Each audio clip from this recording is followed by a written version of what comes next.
Coming to you from the NBC Tower in downtown Chicago, this is your Monday Night Raw post show.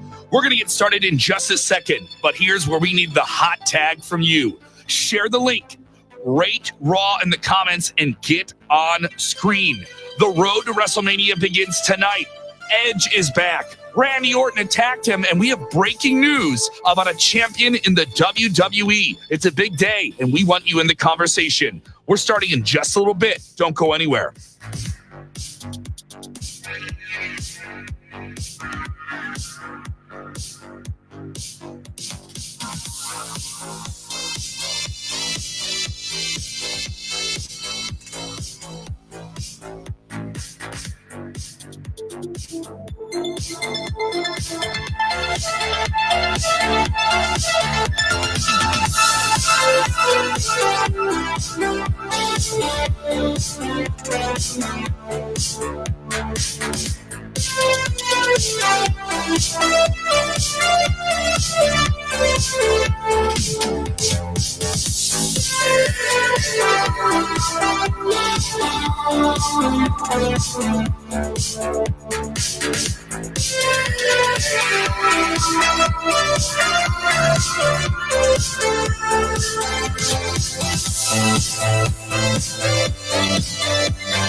Hey everybody, what's up? It's Kevin Callum with your WrestleZone post show for Monday Night Raw. Let's get into it.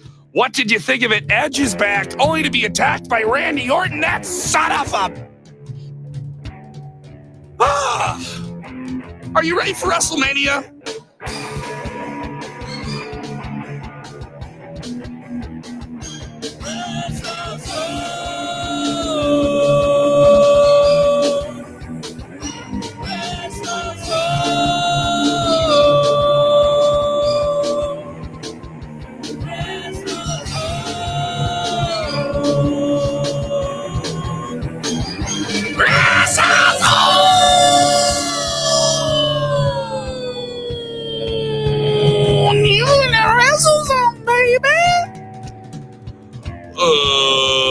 You're gonna have fun. What's up, everybody? Monday Night Raw, San Antonio, Texas. It's in the books. The night after WrestleMania, the night we start going towards WrestleMania, the night after Royal Rumble. It's been something else, and I'm not talking about it alone. I'm Kevin Callum. Follow me on the Twitter. I was tweeting during the whole show, and you can follow him at Dude Felice on the Twitter machine as well. That's Robert DeFelice, my faithful friend, always streaming with me from the home of this year's WrestleMania, a short ride from where you live, bud. And of course, that is Tampa, Florida. We got a lot of WrestleMania hype tonight. Coming out of Royal Rumble. You got to be pumped. The show starts with Drew McIntyre saying, I want to fight Brock Lesnar. We're not waiting. We're not playing any games. I want to fight Brock Lesnar. The show ends with one of the best closing segments I have seen in years. This show revived my fandom in a very, very, very strong way. A lot of good feelings come out of the show, but there are some bad feelings WWE backstage. We'll have that news for you in just a few minutes. We're waiting on a little bit more information to come about it as it started to break here near the end of the show, and we'll go with that in just a few minutes. But yeah, the Raw post-show is a good feeling. I mean, sometimes we come out of Raw and we're like, what is this? Where is this going? It just seems like they're in a holding pattern, or they're holding off for something bigger. Coming out of Monday Night Raw, coming out of Royal Rumble, and I can see with everyone watching here now, there's a lot of excitement for WWE. A lot more than there was 48 hours ago, maybe more than there was last week's Raw. This feels special. It feels like we know what lanes people are kind of playing in. And overall, and I'm saying that overall, and kind of the fat has been cut from the steak in some other ways. Some storylines that I think people don't like are starting to be scaled down, and other ones, and new ones, and refreshing ones, and fresh faces that we want to see come back. They're getting there. The tone overall is pretty goddamn good right now. Pretty goddamn good. I really just want to talk about Edge for for like 35 minutes. But like, Let's get into. I know you. Let it be known that Robert is very much a big edge head here. I think I told you this privately. I had two friends who haven't watched in years. One in particular hasn't watched in like a decade. Sat down and watched 3 hours of Raw to get to this Edge segment, and by the end of it, it was, well, I guess I got to watch next week. This is how you hook. Isn't that what it's supposed to do? This is how you hook people, because good golly, imagine that. You have two guys in Edge and Randy Orton that know how to play on emotion, and everything was so bloody perfect. I mean, all right, that's the show closing segment that we just came out of. Edge comes out, and for a 3-hour TV show, these are the times when I'm okay with Raw being 3 hours, is they go into every commercial break telling you Edge is back. Look at all these great Edge moments. The end of the show tonight is Edge talking to you, the fan. If you're a diehard WWE fan, and even if you're a casual fan who's just coming back because you heard about Edge coming back, right? And you mentioned even fans like that you know personally doing that. Also, if you're watching right now and you're watching the show because, oh, I heard about Edge coming back, or I'm just back into wrestling, and this is the time of year. Casual wrestling fans are in. This is the time of year where they hop back on really, really hard, and this is a perfect time for a guy like him to come back. It felt special. It felt very, very special when he came out. They built it up all night long. He had some great things to say. He said, my body feels good. I thought I had an injury that would ruin my career, it would end my career, and that was it. And I wanted to answer the what if. I love the line of, I want to end my career on my own terms. I thought it was a very, very poignant line. And he still has it in terms of performing in the ring. When they said, you still got it. He's like, you're damn right I do. That was something special. If you're a diehard fan, you got a lot of special things, but that son of a bitch, Randy Orton, had to come out there and do something, didn't he? I love these comments. That slithering snake, Randy. It was one of those things where they utilized tools that they don't typically utilize. We had an overrun tonight. We haven't had a lot of that lately. Yeah, I think they went to Central Time, my time, almost about 10:05, 10:06. So I'm looking at the clock, and he says, let's get Rated RKO back together. And I'm looking, and I'm like, maybe this is how they go off the air. And Randy pulls the trigger. RKO.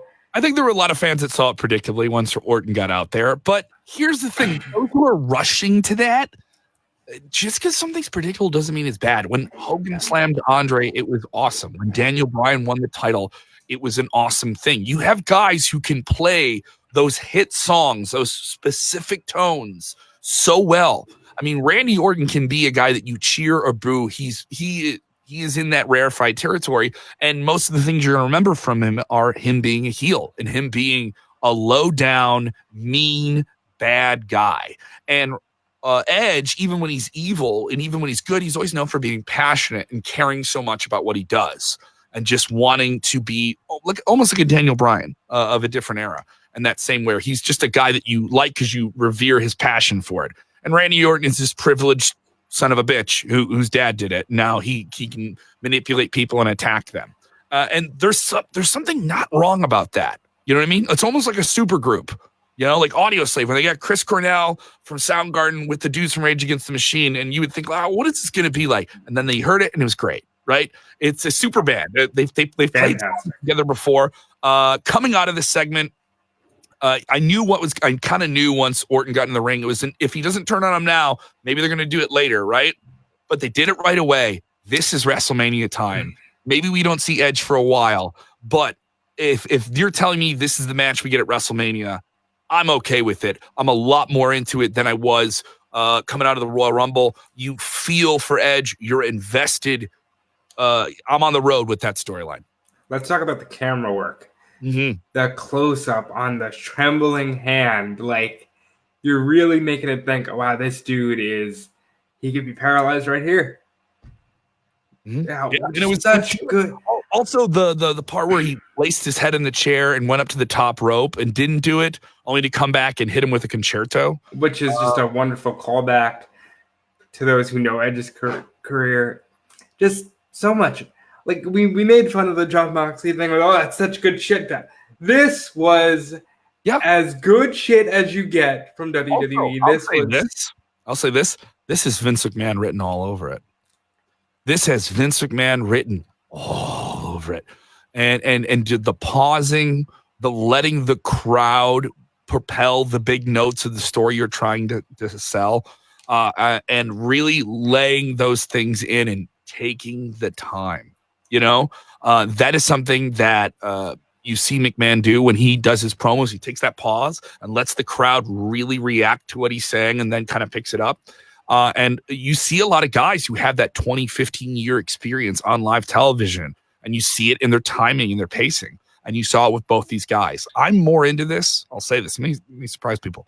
I'd rather see Edge versus Orton right now than Edge versus anybody else because I have emotional investment and I want to see Orton get it. You know what I mean? What's the problem? And if they're playing me, then good. That's the idea. It worked, and I watched wrestling my whole life. I don't think this is Mania. I think this is Saudi.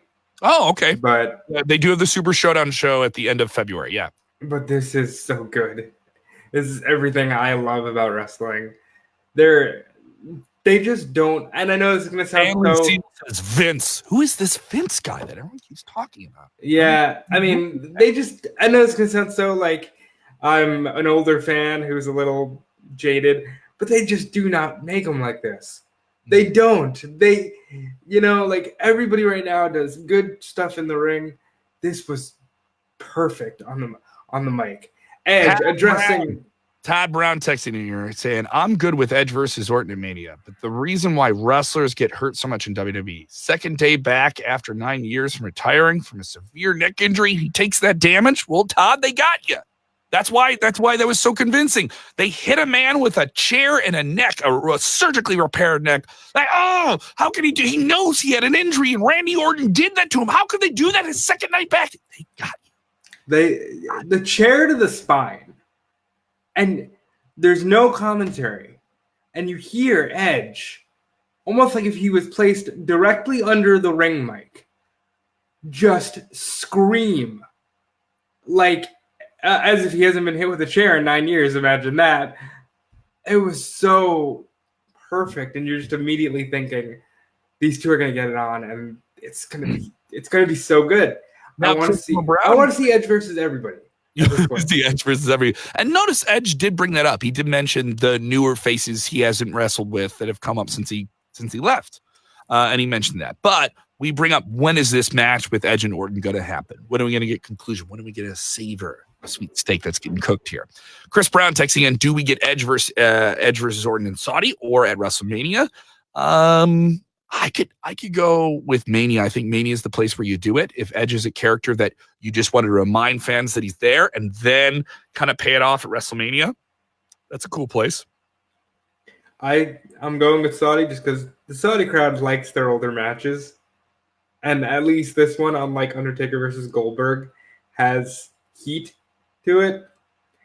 And, one thing I really liked, Edge addressing that he's older. And he addressed the fact that, I'm wrinkled, I got crow's feet, but you know what? Also, I may not be doing this long. And he's just like, this is my journey.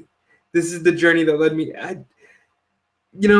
Obvious bias, but man, this was the most fun segment I've seen in years. Absolutely. It was absolutely special. It's a WrestleMania segment. I think this happens at WrestleMania. I don't know how, but I think it happens at WrestleMania. And maybe we don't see Edge for a while now. I think that's another factor as well. Let's get to our breaking news, though. We will cover the rest of this week's Monday at Raw. We do have confirmation. United States champion Andrade in WWE has been suspended for 30 days following a wellness policy violation. The terms of it are not specifically clear. Pro Wrestling Sheet got the scoop on this. Robert, what do you know? Robert? Well, I know that...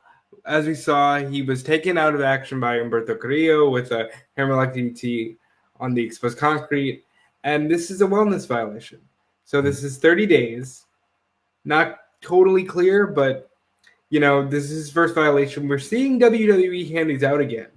They suspended Robert Roode and Primo November, December? And now they've just suspended Andrade. This is not the best look for him. He just got the belt. But sometimes that happens. We've seen this in the past with like Paige and Roman, where it's like, well, these are prescribed medications that have an ingredient that are triggering the wellness violation. So, we'll see what happens. And it's not like this is going to derail Andrade's career. He'll be fine. He'll be doing great things at WrestleMania. I wonder what this means for the title. True. Now, you bring up the match tonight with Humberto Carrillo. I will say this. It was a great match, and I did not know that Andrade was going to be suspended. That was news we found out as the show went on. And I would say this was a strong match. They already had a match at the pre-show at the Rumble, so I didn't understand why Humberto lost that one on like a roll-up finish. It was just kind of like a quick sequence where Andrade caught him and pinned him.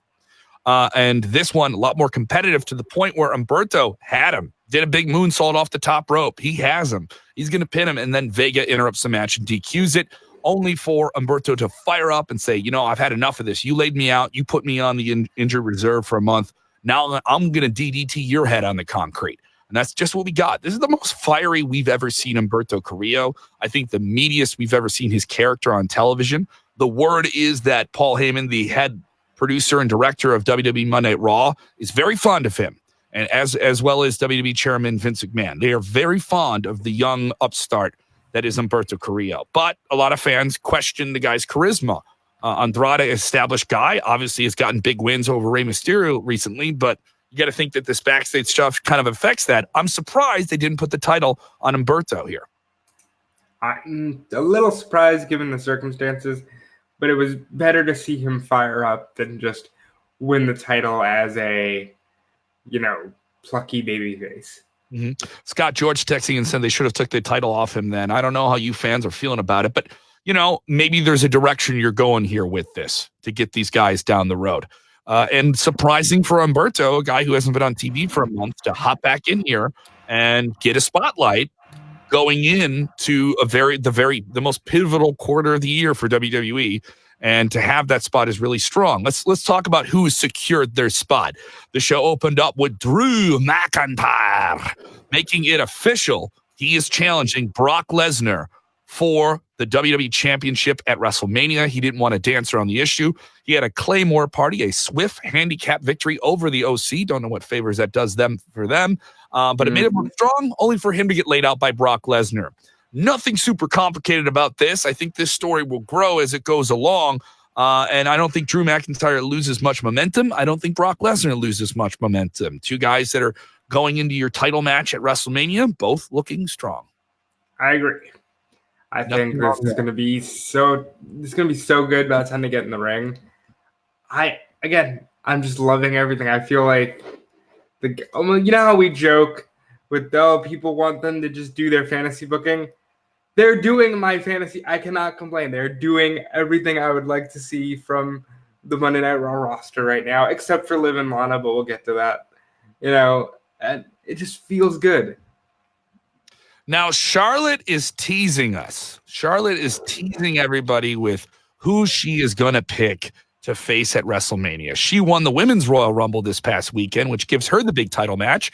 And she said, I will challenge for a title at WrestleMania. But I'm not going to tell you yet. Only to be interrupted by Asuka and Kairi Sane, the Kabuki Warriors. A little bit of a promo. These two have had some WrestleMania past. They have a singles match that ends in more of a schmaz than anything.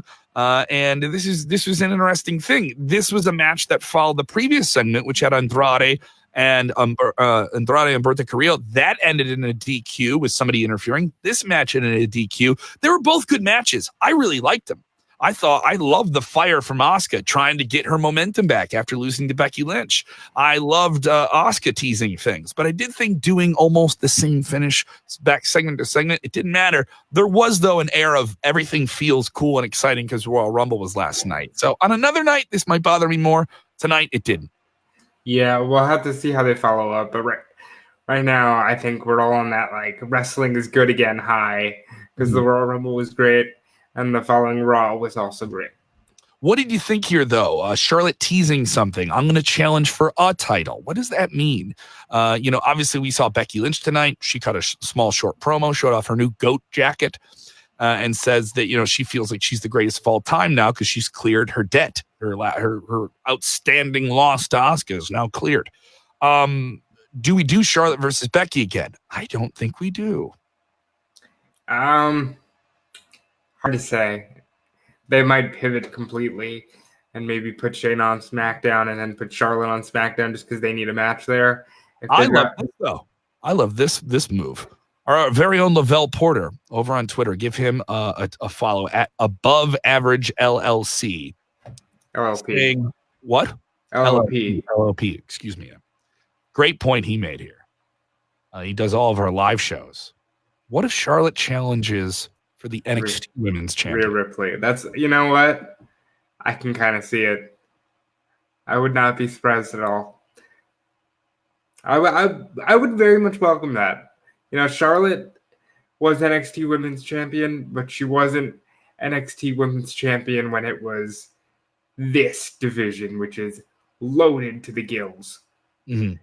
Another point that is to be pointed out here, people saying Charlotte 2 belts here. What if Charlotte challenges for the tag titles? I don't know about that. Though, I mean, she got ring tonight with one half of the women's tag team champions or something. You're going to make history, Kev. You're going to do the first ever tag team women's main event of WrestleMania.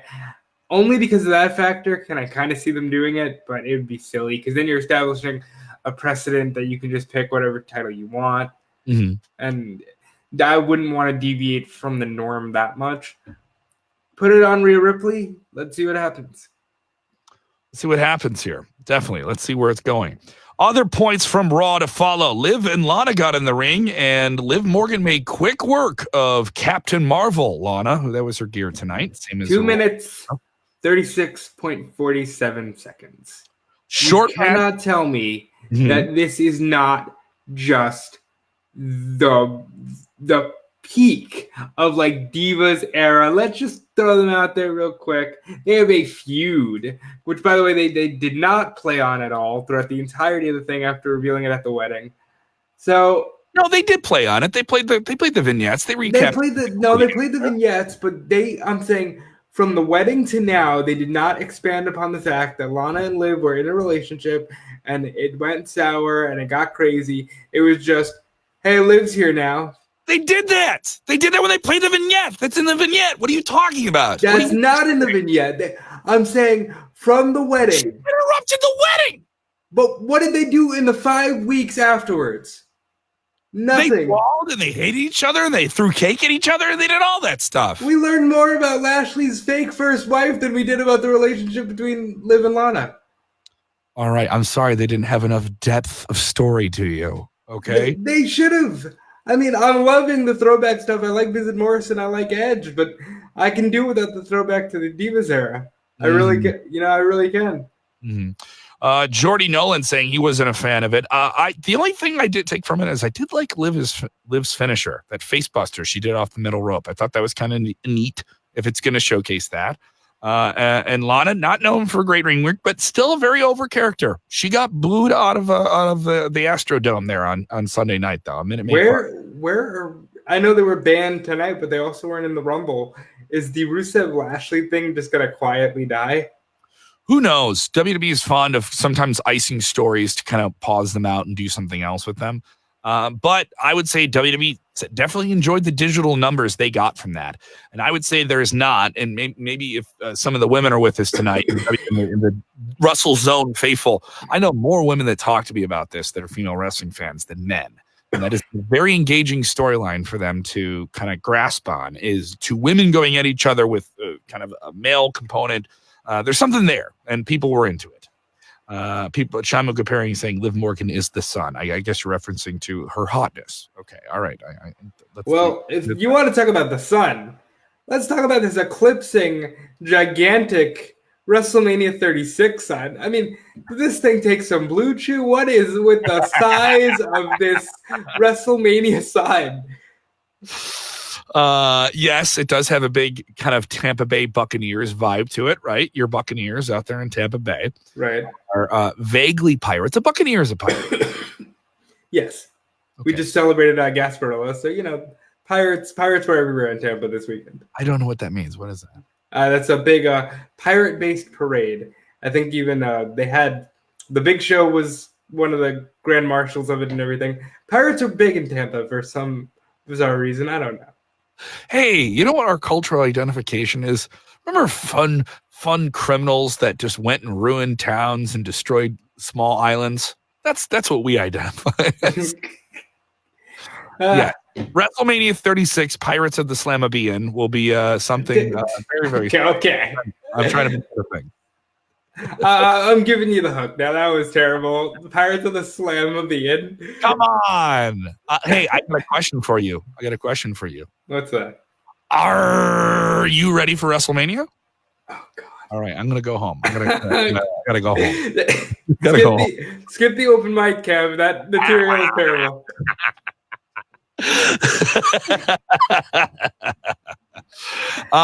So overall, pretty strong Monday Night Raw. We also had a tag team match where Samoa Joe took a nasty spill when him and Kevin Owens challenged Seth Rollins and Buddy Murphy, now in that kind of Monday Night Messiah faction. I enjoyed this match. I thought it was quite strong. I also thought it was the match of the night, the physical bell-to-bell match of the night, told a good story. And it's interesting that Seth Rollins is in this position as a tag team. I know some people are against the idea of two singles guys being paired together for a tag team, but we've seen it work many times before. And it gives those titles, I think, a little bit more depth than just being on a team that maybe some people care about and other people don't care about. You care about Seth Rollins. You hate the guy's guts and you want to see someone beat him up. And it does something for Buddy Murphy in the process. This match makes me want to see Kevin Owens and Samoa Joe chase him. This is WrestleMania time. You got to go after the bad guys. This was the smartest segment I've seen in years. You had Kevin Owens and Samoa Joe started saying, "We know AOP are going to jump you," and they show AOP on the screen, and they say, "We work for a giant production company. You could have easily taped this earlier in the day." And they said no, and then they go, "Thank you." So they have Viking Raiders jump them. I thought that was clever. That was so smart. I want to see more intelligent characters on my TV. That was just perfect. So a lot of interesting things. We got a little bit of Mojo Rawley, the third title match on the night. Mojo Rawley made quick work of No Way Jose, only to be challenged by one of his party favorite guys under a mask for it to be R-Truth to slam him down and win the title back. But the interesting thing about this was the quietest thing in this match. Mojo thinks he's a quarterback. He has to have offensive lineman, and that is Riddick Moss. If you would have told me that Riddick Moss would have been your NXT call-up, if you want to call it a call-up, the night after Royal Rumble, I would have been like, no way. He was a very surprising position for this guy to get put in here. I think it's definitely a call-up when we're talking about a guy who isn't even on NXT television. This was really cool. And like just another great addition to Raw. We've got a real champion now for the belt, and he doesn't want to defend it in wacky segments. He wants to do it in the ring. I liked it. I don't mind if he tends to be very serious and say, we're going to be real champions. We're really going to fight for this title, only for him to fight the goofy side of WWE. I think that's kind of a fun thing for him to do. Scott George here asking, any word on what's going on with the Raw announce team? Okay. Byron Saxton and Tom Phillips have jobs again. They're calling Raw. I think that's awesome. Vic Joseph is probably going to go back to the UK side of things and the 205 Live side of things. That's perfectly fine. Tom Phillips is really good. Byron Saxton is so good as the nerdy. I've been told that I'm very much like Byron Saxton, where it's just like, oh, you're just such a plucky nerd for the business.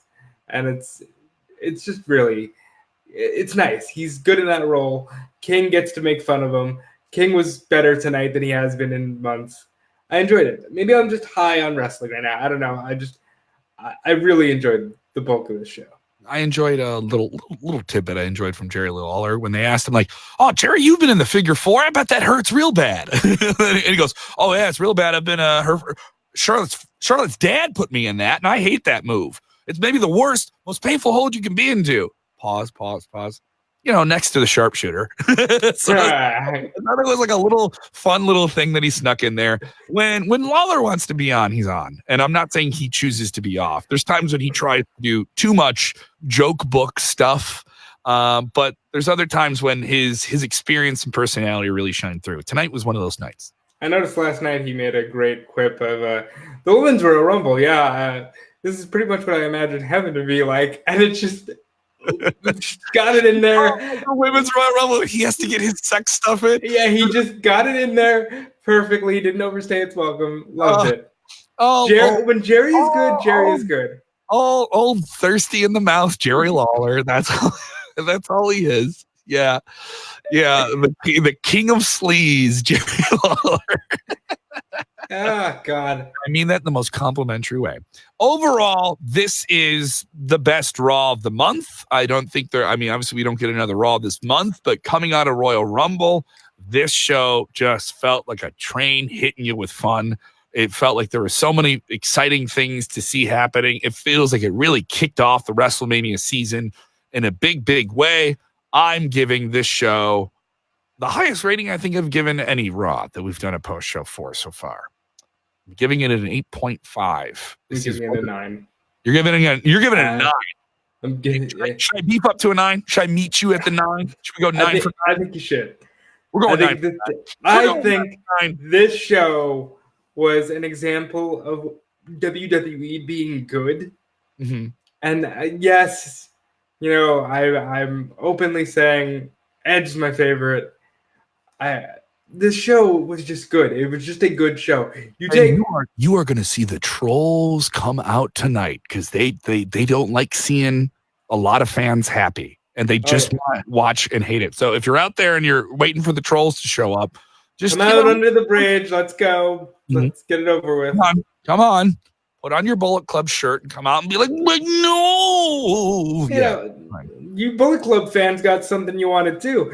Marty, I know that this is a Raw post show, but Marty's back in New Japan and challenged Jay White. We got that story for you over at WrestleZone.com. What? Go to WrestleZone.com, read the results of the New Japan show. Marty's back. Marty is doing it big. Wrestling is hot. We got 100 shows coming to Tampa. Mm-hmm. We got Pirates in Tampa. I think not only do we have to enjoy wrestling, I think this was the easiest it's been to enjoy wrestling maybe in the last couple of years. Yeah. And they held out on a bunch of different things for Royal Rumble to build to WrestleMania. So like I said, it's that cycle where, hey, let's lean in on Hell in a Cell. Let's lean in on Survivor Series and save some big things for WrestleMania time. And here we are. That's what we give you. And so a lot of people with different opinions here, like in Raw, I think most people had a pretty strong opinion of it here. William T. Wages, this is the perfect way to sum up. I could not even put my clothes in the washer. Could not leave the TV. So yep. You know what? I made sure to never turn this show off. Like it was that strong of a show. Mm-hmm. So you give it a 9. I give it a 9. You're watching this on demand. You're not with us live. Don't be afraid to also give us a rating down below and join us for WrestleZone Daily, Monday through Thursday, late afternoon, sometime between 5 Central, 6 Central. We stream live and we get your comments here on screen. You can jump on the virtual couch with us. Now, if you can't listen to it live, you can listen to it on demand. You can watch it on demand. It's also available as an audio podcast. Simply search WrestleZone Radio on your podcast app of choice. Exclusive interviews on there with TJP is going to be on there later this week. We have Chris Jericho, Seth Rollins, sit-downs with them. Am I trying to get something in the works for the end of February when AEW is in Chicago? Not too far from me. You're damn right I am. You know what? We see a lot of the same people watching tonight. We didn't even get to mention this. MVP and Kelly were on tonight. That was really fun. But overall, a really, really fun episode of Monday Night Raw, a fun weekend of Royal Rumble. And when it's good, guys, savor it, appreciate it. It was a darn good time, right? You had a good time watching wrestling. And guess what? You don't lose anything if you say the show is good. Do you notice that? Where people are like, it was good, but it was this, but like when it's bad, I'll say it's bad. When there's stuff I didn't like, the Mojo match could have been even shorter than it was tonight, like Street Profits to goof around with Kelly. I was like, all right, whatever, MVP and Rey Mysterio. I thought it was a good match, a little bit too long in the tooth, but I could nitpick all I want. But did I have fun? Yes, I did. Did I remember the fun stuff more than the bad stuff? Absolutely. I try and remember the bad things. So just enjoy wrestling when it's great. And that's why we bid you adieu, because we say at the end of every show, we say what, Rob? We say, Kevin, when you're watching the return of one of the best of all time, and you're like, I love this product. All you got to do is enjoy wrestling. All you got to do is enjoy wrestling. All right, guys, we'll see you. We'll join you tomorrow on the WrestleZone Daily. Thanks, man.